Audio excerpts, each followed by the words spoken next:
ମଧୁବନ ଜଙ୍ଗଲରେ ମିଟୁ ଶୁଆ ତା ପୁଅ ବିଟୁ ସହ ରହୁଥିଲା।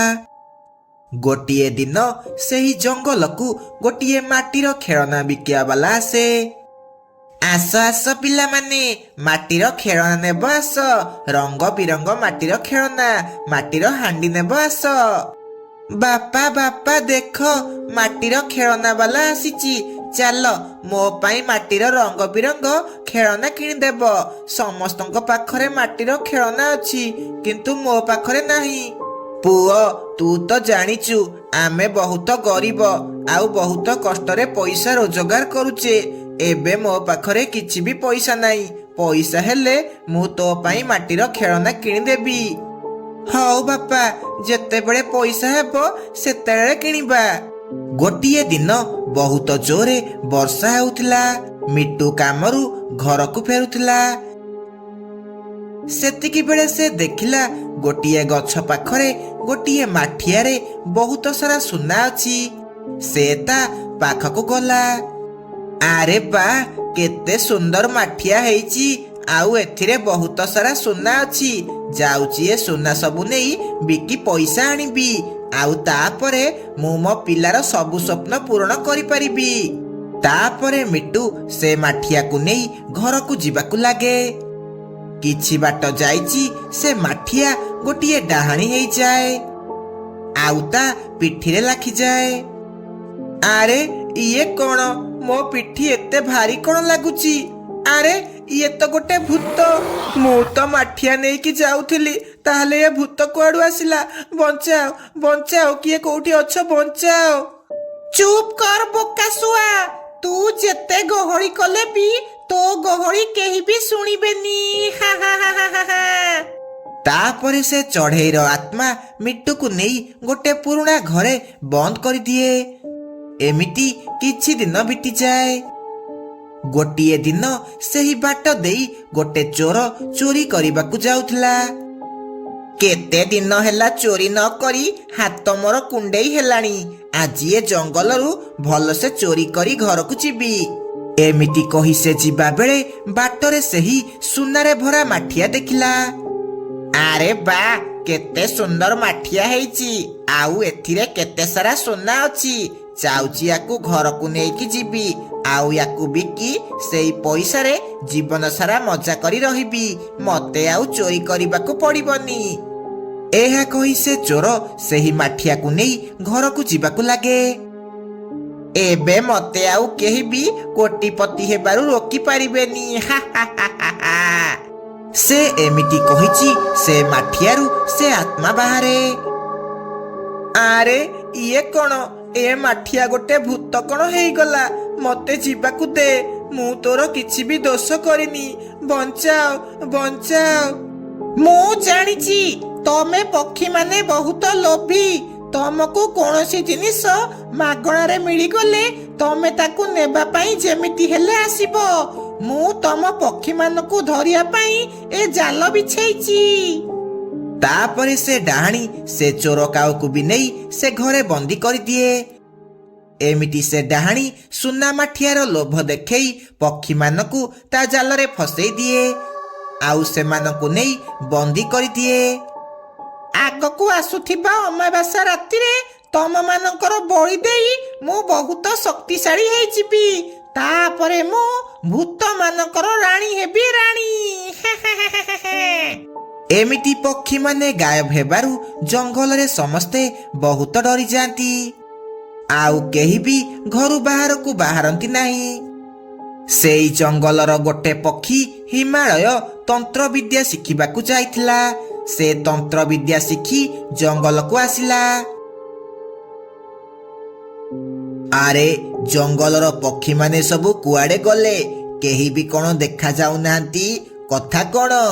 ସେତିକି ବେଳେ ମିନୁ ଚଢେଇ ସେହି ବାଟ ଦେଇ ଯାଉଥିଲା।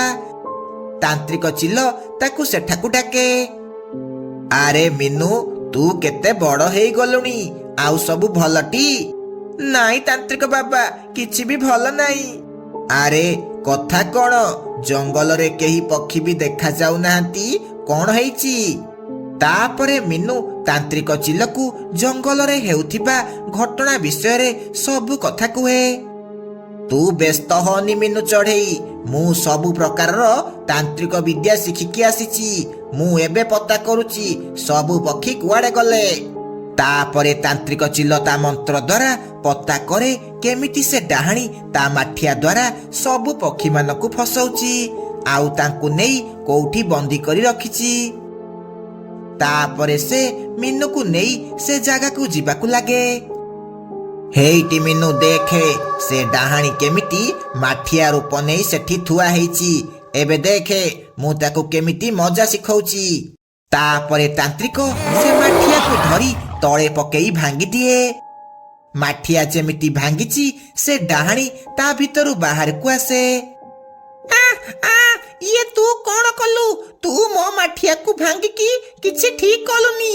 ଏ ଚିଲ, ତୁ ଏବେ ବଞ୍ଚିକି ଯାଇପାରିବୁନି। ଦେଖେ ଏବେ ମୁଁ ତୋର କଣ କରୁଛି। ଏହା କହି ଡାହାଣୀ ଯେମିତି ତାନ୍ତ୍ରିକକୁ ମାରିବାକୁ ଯାଇଛି, ତାନ୍ତ୍ରିକ ତା ମନ୍ତ୍ର ଶକ୍ତି ଦ୍ୱାରା ତା ଦେହରେ ନିଆଁ ଲଗେଇ ଦିଏ। ତୁ କିଏ? ତୁ ମୋ ମାଠିଆ ଭାଙ୍ଗିଲୁ ଆଉ ମତେ ମାରିଲୁ। ମୁଁ ପୁଣି ଥରେ ଆସିବି ଆଉ ତମମାନଙ୍କୁ କାହାକୁ ବି ଛାଡ଼ିବିନି। ଏମିତି କହି କହି ସେ ଡାହାଣୀ ପାଉଁଶ ହେଇଯାଏ। ତାପରେ ମିନୁ ଆଉ ତାନ୍ତ୍ରିକ ମିଶି ସବୁ ଗାଁ ବାଲାଙ୍କୁ ସେଠାରୁ ଆଜାଦ କରନ୍ତି। ତାପରେ ବିଟୁ ତା ବାପା ସହ ଖୁସି ଖୁସି ଜଙ୍ଗଲରେ ରହିବାକୁ ଲାଗେ। ଦିନେ ମିନୁ ଚଢ଼େଇ ତା ପିଲାମାନଙ୍କ ସହ ସହରକୁ ବୁଲିବାକୁ ଯାଇଥିଲା। ଘରକୁ ଫେରିଲା ବେଳକୁ ତାକୁ ଟିକେ ଡେରି ହେଇଗଲା। ସେମାନେ ଜଙ୍ଗଲ ରାସ୍ତା ଦେଇ ଘରକୁ ଫେରୁଥିଲେ। ବାଟରେ ଆସିଲା ବେଳେ ସେମାନେ ଗୋଟେ ବିଲୁଆକୁ ଶୋଇଥିବାର ଦେଖିଲେ। ଆରେ ପିଲାମାନେ, ହେଇଟି ଦେଖ, ଗୋଟେ ବିଲୁଆ ଶୋଇଛି। ତମେ ମାନେ ମୋ ପାଖେ ପାଖେ ରୁହ ଆଉ ଚାଲ ଏଠୁ ଜଲ୍ଦି ପଳେଇବା, ନହେଲେ ଯଦି ସେ ବିଲୁଆ ଉଠି ପଡ଼ିବ ତାହେଲେ ଆମକୁ ସେ ଖାଇଦେବ। ଏହା କହି ସେମାନେ ସମସ୍ତେ ଧୀରେ ଧୀରେ ଯିବାକୁ ଲାଗିଲେ। କିନ୍ତୁ ଗୋଟେ ଚଢ଼େଇ ଛୁଆ ସେ ବିଲୁଆ ଆଡ଼କୁ ଚାଲିଯାଏ। ଅଚାନକ ବିଲୁଆର ନିଦ ଭାଙ୍ଗିଯାଏ। ଆରେ ମୁଁ କଣ ସ୍ୱପ୍ନ ଦେଖୁଛି ନା କଣ? ମୋ ଆଖି ଆଗରେ ମୋ ଖାଇବା ଆସିକି ଠିଆ ହେଇଛି। ଯାଉଛି ମୁଁ ୟାକୁ ମଜା କରି ଖାଇବି।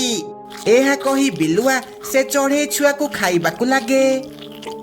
ମିନୁ ଚଢ଼େଇ ତା ପିଲାର ଚିତ୍କାର ଶୁଣି ସେଠାକୁ ଆସିଲା। ହଇରେ ଦୁଷ୍ଟ ବିଲୁଆ, ତୁ ମୋ ପିଲାକୁ ଖାଇଦେଲୁ। ତତେ ମୁଁ ଜମାରୁ ଛାଡ଼ିବିନି। ତତେ ମୁଁ ଜୀବନରୁ ମାରିଦେବି। ଏଡ଼ିକି ଟିକିଏ ଚଢ଼େଇ ହେଇ ମତେ ମାରିବୁ କହୁଛୁ? ଭଲରେ ଭଲରେ କହୁଛି, ଏଠୁ ପଳା, ନହେଲେ ତୋ ପିଲା ଭଳି ତତେ ବି କଞ୍ଚା ଖାଇଦେବି। ଆଚ୍ଛା, ତୁ ମତେ ଖାଇବୁ ନା? ଏବେ ଦେଖେ ମୁଁ କଣ କରୁଛି।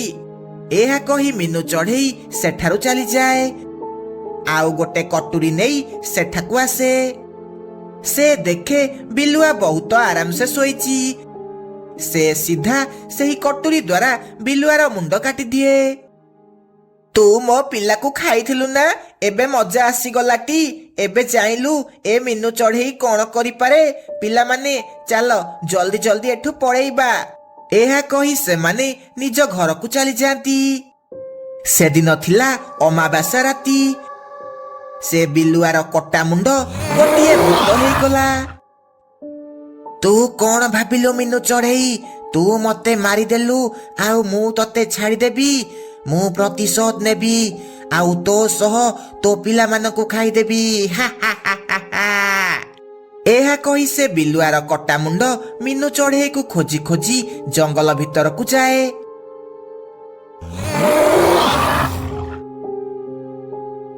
ହେ ବୋଉ, ଏଇଟା କଣ?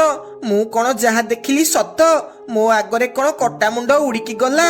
ନା, ସବୁବେଳେ ରିଲ୍ ଦେଖି ଦେଖି ଆଖି ମୋର ଖରାପ ହେଇଗଲାଣି। ସେ କଟା ମୁଣ୍ଡ ଭୂତ ମିନୁ ଚଢ଼େଇ ଘର ଖୋଜି ଖୋଜି ତା ଘର ପାଖରେ ପହଞ୍ଚିଯାଏ। ମିନୁ ଚଢ଼େଇ, ତୁ କଣ ଭାବିଲୁ? ମତେ ମାରି ତୁ ଏଠି ଆରାମସେ ଶୋଇବୁ? ପ୍ରଥମେ ତୋ ପିଲାମାନଙ୍କୁ ଖାଇବି, ତାପରେ ତତେ ମଜା କରି ଖାଇବି। ଏହା କହି ସେ କଟା ମୁଣ୍ଡ ମିନୁ ଚଢ଼େଇର ଗୋଟେ ପିଲାକୁ ଖାଇଦିଏ।